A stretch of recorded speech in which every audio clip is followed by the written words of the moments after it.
Leviticus 18. Leviticus 18. Leviticus 18. What do we do with Leviticus? Leviticus 18 is the most frequently cited passage in queer antagonizing rhetoric.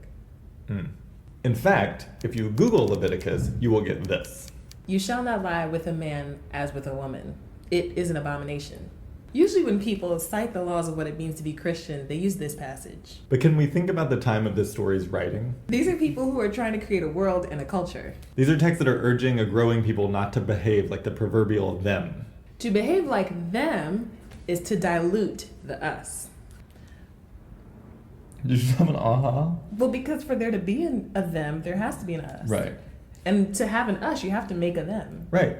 And if you know that they are them and you don't know who us is we, then you have to figure out who we is us. Does not compute. Earlier in the book of Leviticus, there's a rant of ritual and moral holiness. Leviticus 11 talks about staying away from unclean foods, including shellfish. These are people for whom establishing a culture and a community is key. Key. Major key. I think it matters that we locate ourselves in the text. There are some parts of the Bible that don't make any sense for me to follow.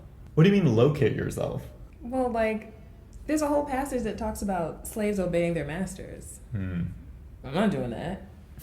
A great place to start is to acknowledge that we already pick which text to follow. Everyone does. So this shellfish question, there are people who want to bash queer people and they're eating shellfish. So we have to acknowledge the inconsistency of the way we apply these historic ancient texts. Does not compute. There are plenty of things that we do now that are good that are not in the Bible. Like what? Flossing. We floss. I know it's very trivial. No, that's real. Thou must floss.